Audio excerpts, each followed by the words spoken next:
taga barangay doon na kung area, katalman mo din sana. Pruweba sa kaepektibo ng Doc Alternativo para magabayan tungo sa kagalingan. Puntahan ang Doc Alternativo Branch. Bukas alas 9 ng umaga hanggang alas 5 ng hapon. Doc Alternativo para sa herbal at natural na lunas. Sa Naval, Biliran, matatagpuan sa RK Building, Castin Street, Hospital Drive, Naval, Biliran. No approved therapeutic claims.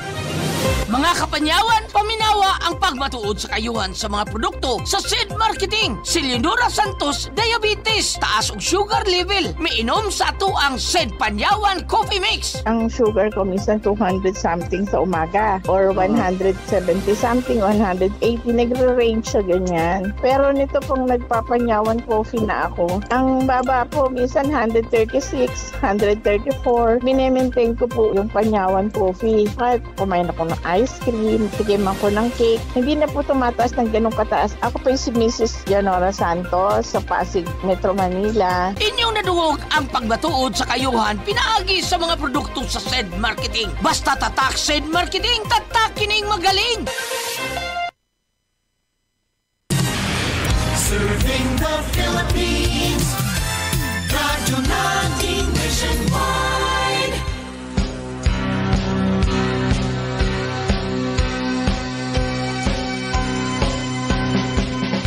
Ikaw ba ay may maraming katanungan patungkol sa nagaganap ngayon sa ating mundo?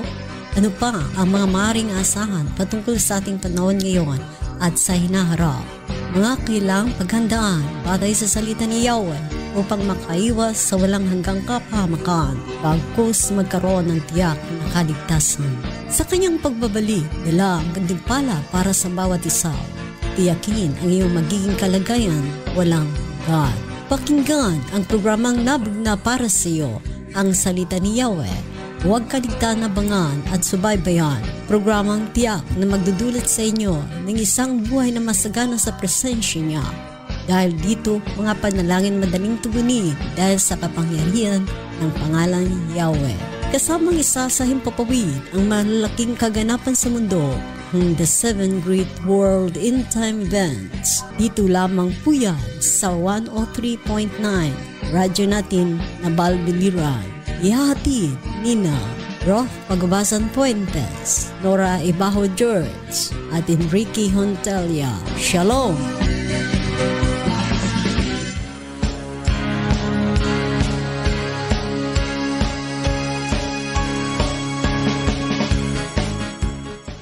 Kapayapaan ay sumainyo po lahat. Mula sa himpilan, tagapaghatid ng mabuting balita, ang Yeshua the Messiah Fellowship, muling ihati sa inyo ngayon ang karugtong ng pagpapaliwanag natin sa Genesis chapter 8 verses 14 up to 22. Ang ideya ng isang kalapati na may sanga ng olibo sa tuka nito ay ginamit ng maraming bisis sa buong kasaysayan upang sumagisag ng kapayapaan. Tulad na lamang noong 1949, idinisinyo at inilithograph ni Pablo Picasso ang kanyang kalapati ng kapayapaan para sa World Peace Congress sa Paris. Ang Genesis chapter 8 verse 14, nakalipas ang 17 araw, ito ang ibig sabihin 117 days, ay lumabas si Noe mula sa arko.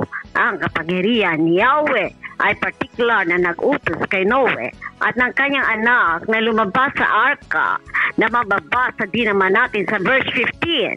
Gano'ng katagal si Noe sa arka? Ang tagal ng panahon ni Noe sa arka ay kinukwenta sa pamamagitan ng pag-aambing sa edad ni Noe. Nang pumasok siya sa arka sa loob ng 7 araw bago umulan, na mababasa din sa Genesis 7:1 up to 4. Nang magsimula ang ulan, na mababasa din sa Genesis 7 verse 11. At nang umalis siya sa arka ng Genesis chapter 8 verses 14 up to 15. Sinabi ng Yahweh kay Noe na pumasok sa arka at sumunod siya. Sinabihan siya ng Yahweh ngayon na lumabas sa arka at muli ay sumunod siya. Hindi pumasok si Noe sa arka bago siya inutusan at hindi siya lumabas hanggang sa inutusan siyang gawin ito. Dahil inihahayag nito na sinunod ni Noe ang tinig at utos ng dakila at makapangyarihan. Ito ang dahilan kung bakit pinili ng Yahweh si Noe at ang kanyang mga anak upang maligtas. Si Noe at ang kanyang pamilya ay mga lalaki at babae ng pananampalataya na nagbunga ng pagsunod sa makapangyarihan. Kung gusto tayong gamitin ng makapangyarihan sa anumang bagay sa mundong ito, dapat maging isang lalaki o babae na may pananampalataya. At ang pananampalatayang iyon ay dapat mabudyok sa iyo at sa atin lahat na sumunod sa Yahweh. Ikaw ba ay nililinang at natututong marinig ang tinig ng mahal na Yeshua sa pamamagitan ng kanyang espiritu? Ang pakikinig sa kanyang tinig ay isa sa pinakamalagang aspeto ng ating buhay.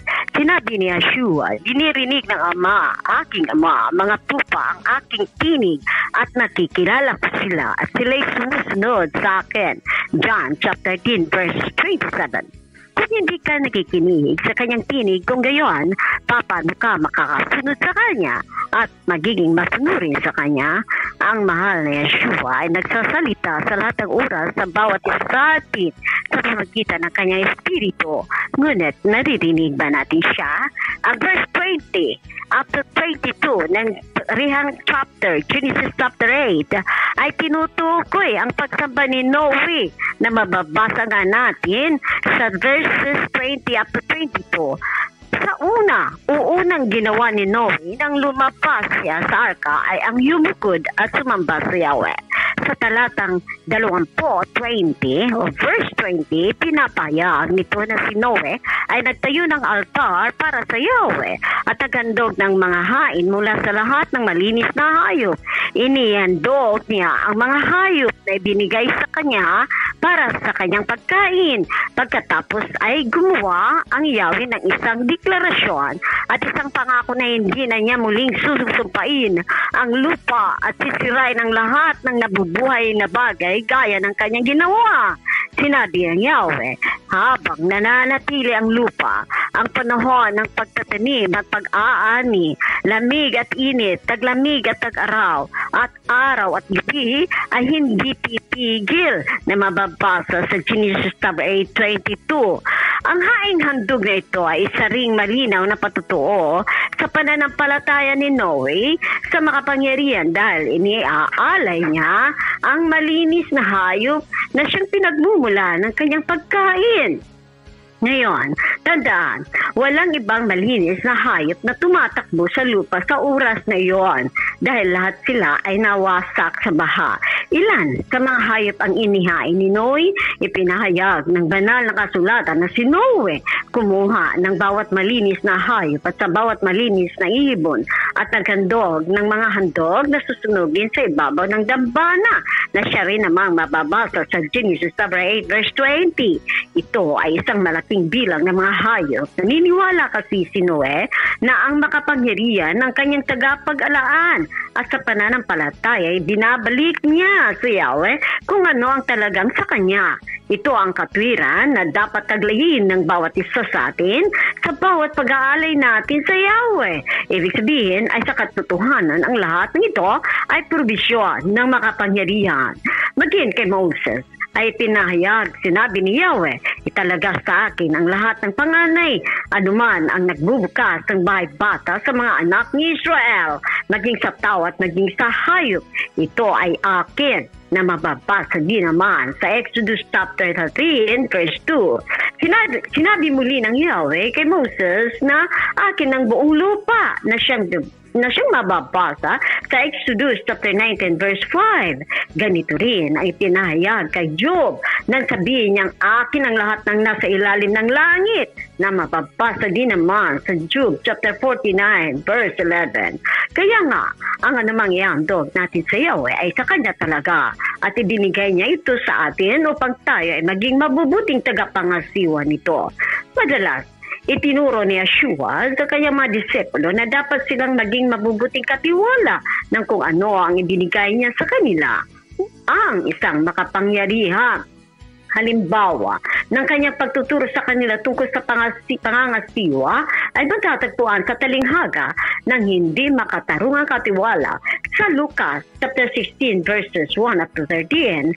Doon, itinuro niya siyang tungkol sa katalinuhan ng isang di makatarungang katiwala. Ang katiwala na ito ay hindi tapat, ngunit siya ay matalino o practical na matalino dahil ginamit niya ang kanyang kasalukuyang mga kalagayan upang makinabang ang kanyang sarili bago niya iwanan ang kanyang pamamahala sa kayamanan ng kanyang amo. Pagkatapos ay sinabi ni Yeshua sa kanyang malagad, kaya pinuri ng guro ang hindi makatarungang katiwala dahil siya ay kumilos ng may katalinuhan, sapagkat ang mga anak ng sanlibutan nito ay higit na matalino sa kanilang henerasyon kaysa mga anak ng liwanag pagdating sa mga bagay na sa mundo pertaining to sa ating kasalukuyang sanlibutan. At sinasabi ko sa inyo, makipagkaibigan kayo sa inyong sarili sa pamamagitan ng di matuwid na kayamanan upang kapag kayo ay nabigo, kayo ay kanilang tagapin sa isang tahanan na walang hangganan. Ang tapat sa maliit ay tapat din sa marami, at ang hindi makatarungan sa maliit ay hindi rin makatarungan sa marami. Kaya kung hindi ka naging tapat sa di matuwid na kayamanan, sino ang magtitiwala sa iyo ng tunay na kayamanan? At kung hindi kayo naging tapat sa pag-aari ng ibang tao, sino ang magbibigay sa inyo ng pag-aari ninyo? Na siya rin namang mababasa sa Lucas chapter 16 verse 8 up to 12. Ang puntong tinangka ni Yeshua na ituro sa kanila ay ang pakatutuhanan tayong lahat ay makatiwala sa kayamanan ng iba. Yun ay sa Yahweh.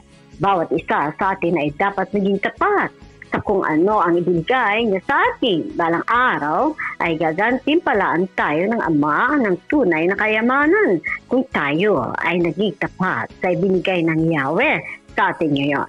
Umaasa tayo nang may pananampalataya tulad ng ginawa ni Noe nang ihandog niya ang kanyang mga hain sa Yahweh.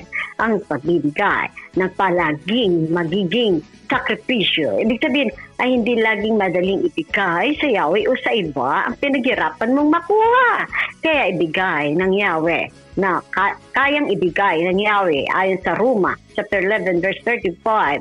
Ang pangako niya na ibabalik sa kanila ang higit pa sa maibibigay nila sa kanya na ayon din sa Lucas 6 versikulo 38.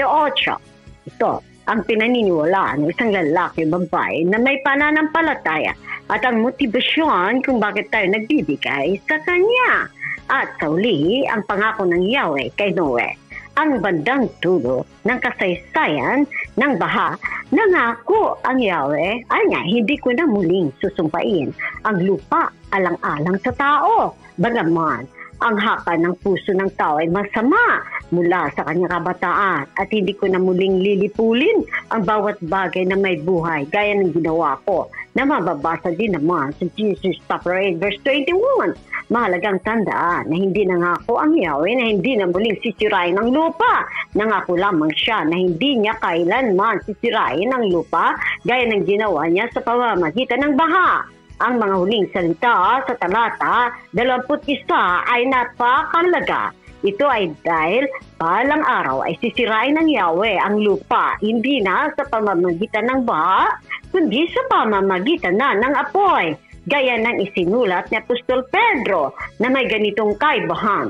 Pansinin na ipinahayag niya ang mga minamahal, isinusulat ko ngayon, anya, sa inyo ang ikalawang sulat na ito na kapwa ko pinupukaw ang inyong dalisay na pag-iisip sa paraan ng pagpapaalala upang inyong alalahanin ang mga salita na sinalita noong una ng mga banal na propeta at ang utos namin ng mga apostol ang dakila tagapagligtas na lalaman mo na ito na ang mga manunuya ay lalakad ayon sa kanilang mga huling araw ng kanyang pagdating, sapagkat mula ng makatulog ang mga ama, ang lahat ng mga bagay ay nagpapatuloy na gaya ng dati mula sa pasimula ng paglalang. sapagat ito ay sinasadya nilang kalimutan na nasa pamagitan ng salita ng Yahweh.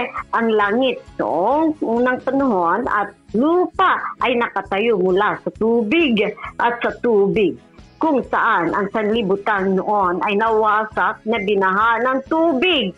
Ngunit ang langit at ang lupa na ngayon ay iniingatan sa pamagitan ng parehong salita ay nakalaan sa apoy hanggang sa araw ng paghukom at paglilipol o paglipol sa mga taong makasalanan, na mapapasa rin naman sa Biblia, 2 Pedro Kapitulo 3, versikulo 1 hanggang 7. Malinaw na itinuro dito ni Pedro na ang lupa sa ngayon ay iingatan ng pangako ng Yahweh na mababasa natin dito sa Genesis. Ngunit inilalaan din sa apoy hanggang sa araw ng paghukom.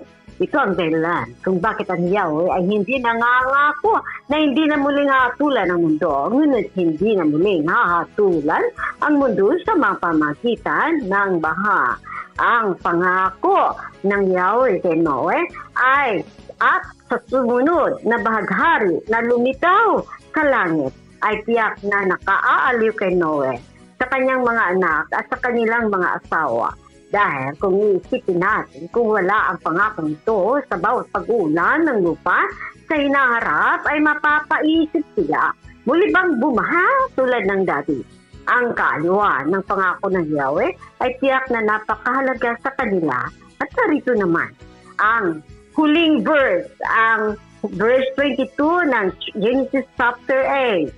Narito, habang nananatili ang lupa, verse 22, hanggang kailan magiging mabuti ang pangako ito ng hindi paghatol sa mundo sa pamamagitan ng baha? Sa verse 22, pinahayag ng Yahweh, habang nananatili ang lupa at pagtatanim at pag-aani, lamig at init, taglamig at tag-araw at gabi ay hindi titigil na mapapasa sa Genesis chapter 8 verse 22. Nangangahulugan ito na hanggat nanatili ang lupa at lumilipas ang mga panahon mula sa taglamig hanggang tag-araw at araw at gabi, hindi na muling magkakaroon pa ng baha. Nalilipunin ang buong mundo. Ngunit nang idagdag ng Yahweh ang mga salitang habang nanatili ang lupa, nangangahulugan din ito. Nangangahulugan din ito ayon pa sa kanya na ito ay may panahon na hindi mananatili ang lupa. Ang puntong gustong iwan ng Yahweh kay Noe ay sa baha ng nagbabasa ng mga salitang ito ay magkakaroon ng tagdang wakas sa lahat ng bagay sa mundo nito. Ang buhay na alam natin ngayon ay pansamantala. May bukas na darating at bawat isa sa atin ay matukoy kung saan natin ito mabubuhay. Ito ba ay sa walang hanggang presensya ng Yahweh o hiwalay sa kanya sa Diyos? Nais ng Yahweh na ang lahat ng tao ay maligtas at makarating sa kaalaman ng kanilang tagapagligtas. Ngunit hindi niya pipilitin ang sinuman na sumunod sa kanya, na mababasa din naman sa 1 Timoteo 2 verse 4, John chapter 5 verse 40. Ang pagsunod sa kanya ay dapat na personal na desisyon ng bawat tao. Hindi nais ng Yahweh na ang sinuman ay mapahamak sapagkat hindi siya nalulugod sa paghatol sa nababasa sa 2 Pedro Kapitulo 3 verse 9. Ang Yahweh ay nalulugod sa awa na mababasa rin sa Micah chapter 7 verse 18.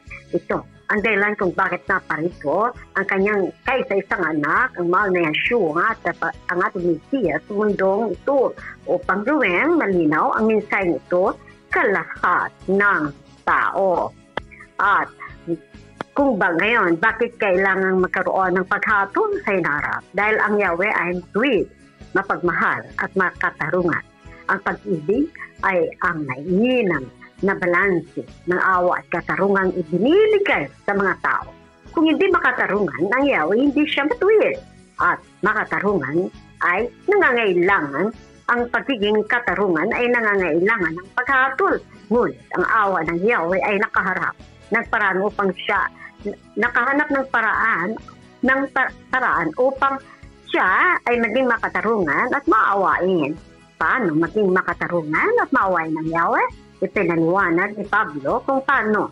Sa Roma, Kapitulo 3, versikulo 21 hanggang 26 nang isinulat niya. Ngunit ngayon ay nahahayag ang katuwiran ng Yahweh na naniwalay sa kautusan na sinaliksikan ng kautusan at ng propeta sa makatuwid. Bagay ang katuwiran ng Yahweh sa pamagitan ng panampalataya sa ating Mesiyas na si Yeshua sa lahat ng sumasampalataya. Sapagkat walang pagkakaiba ang lahat. Ang walang pagkakaiba ang lahat ay nagkasala at nagkukulang sa katuwiran ng Yahweh na inaring ganap at inaring ganap nga ayon pa sa kanya.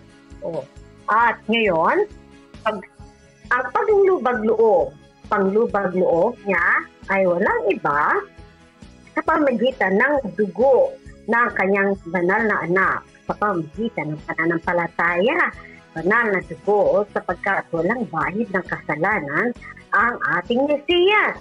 Kahit siya man ay naisilang na nagkatawang tao, sapagkat siya ay nabuo, sinapunan ng kanyang ng isa pang servant ng mahal ni Yahweh na si Maria, na hindi sa pamamagitan ng nasa ng laman siya naisilang o nabuo sa sinapupunan, kundi sa nasa ng espiritu kung saan ay banal sa pamamagitan ng pananampalataya natin upang ipakita ang kanyang katuwiran sapagkat sa kanyang pag-iis ay pinalampas ng Yahweh ang mga kasalanang nagawa noon na upang ipakita sa kasalukuyang panahon ang kanyang katuwiran at ang may pananalig sa matuwid upang siya ay magiganap ng matuwid. Simple lang ang paliwanag. Isinugo ng amang Yahweh si Yeshua upang tanggapin ang kaparusahan para sa ating kasalanan upang hindi na maranasan ang paghatol ng Yahweh ay sa pamagitan lamang sa pagpaparusa sa mga kasalanan ng lahat ng sangkatauhan sa kanyang sariling anak upang ang lahat ay makarangal ng kanyang saganang awa. Kaya siya ay ganap na makatarihan at siya rin ang nagpapawalang sala sa lahat ng naglalagay sa kanilang pananampalataya kay sa mahal na Yeshua. At tayo ngayon ay dadako naman ang sa ngayon sa seven great world in front of them, na kung saan ang patungkol sa bahagi ng rapture. Ang ating panahon ngayon ay nasa mild tribulation tayo, transition to great tribulation, na kung saan ibig sabihin ay ang ating mga nararanasan ngayon ay isang patikim o lamang mas matindi ang kasunod ng rapture dahil ito ay tinatawag na great tribulation. Kung ngayon meron tayong mild tribulation na kung saan ang dulo ay rapture, ang bahagi na dulo ng ating kapanahunan ay tinatawag na rapture, kung saan huling bahagi na magaganap buong mundo ng unang silyo na tinatawag ito sa Biblia na ating din naman nababasa at nakapaloob dito ang 21 events na ito. At ang pinakapangunahing 7 big events or we call it the 7 Great World Instant events. Ngayon, ating bigyang panahon na isa sa pinaka-finale. Walang iba ang rebuilding of the Third Temple. Ngayon, nakikita natin na sa Israel ay nagpapasimula na sa kanilang pagtayo ng Third Temple na atin pong mga natalakay ng mga unang panahon. Kung ating makikita sa mga talita ngayon na si President Donald Trump ay ngayon ang nangunguna na upang maitayo ang Third Temple sa Israel, kung saan na kanila nang tinatawag ang lahat ng mga Jewish sa buong mundo na nagkalat na pinapauwi na ngayon upang mag-witness sa kanilang pagtatayo o construction sa tinatawag na Third Temple. Napatuloy natin ito. Atin na natalakay na kapag ang Jews o ang Israel mag-sign ng peace treaty na hindi natin nililimitan, it's either 7 or we call it 70 and a half of it, from it, yun ang magiging dulo ay rapture. At ito na ang makikita natin kung kaya ang lahat ay ating inaasahan na tayo magbalik loob sa mahal na Yeshua upang tayo ay makaranas sa rapture. At ang kanyang salita, di sa lahat, ay ating basahin sa Biblia. Kung may mga Biblia po kayo, magsimula na po kayo magbasa.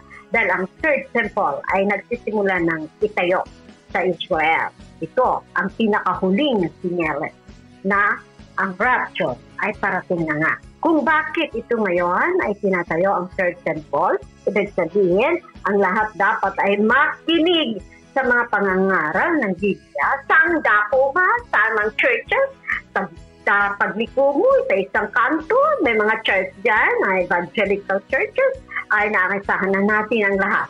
Ay punta po kayo, makinig kayo sa kanyang pangaral sa Biblia. Ang mga pangaral na galing sa Biblia ay ang katotohanan na siyang dapat umiral ang salita niya na walang hanggan. Kung tayo ay magkaroon ng salita sa ating mga puso, sa ating mga isipan, na ang salita niya ay nag-remain sa ating mga puso, ito ay mabubuhay ito ng walang hanggan. So therefore, ang lahat dapat ay kailangan pansinin natin ang mga salita niya sa Biblia. Lahat, walang exempted dito. Lahat na kanya Manila, lahat. It's either anong race ka naman, o buong mundo, dapat ay pansinin ang salita niya. Dapat ang lahat ay magbasa ng kanyang mga salita sapagkat ito ay eternal. At kung mayroon ka nito, mabubuhay ka nga ng eternal dahil ang salita niya nasa puso mo, nasa isip mo. So therefore, mabubuhay ka nga ng eternity. Nakasama sa presence niya, hindi sa apoy na for eternity. Dahil mayroon kang word sa iyong puso, kaya kailangan lamang na tayo ay tinggan ang mga pangangaral sa dakuman, sa churches man, magsimula na tayo pumasok at makinig sa kanyang masalita, magpuri, sumamba. Hallelujah. At doon lamang po tayo nagtatapos hanggang sa susunod po muli. Ang ating pangangaral ay abangan ng lahat sapagkat very exciting ang mga panahon na ito dahil ang third temple ngayon sa Israel ay tinatayo na, which is alang lahat na symbol o sign ng rapture na parating na nga. At malapit na nga, nasa pintuan na nga. At ang lahat ay dapat maganda sa kanyang pagdating sapagkat ang kasunod nito ay walang hanggang napakatindi. Tinatawag siyang Great Tribulation. Yan naman po at paalam.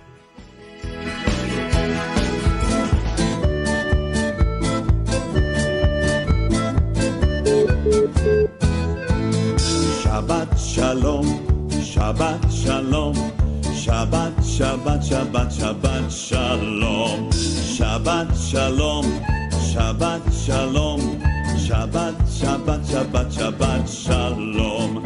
Our town, our radio, radyo natin. Santon Plus Gold, mas pinalakas. Anong Bautista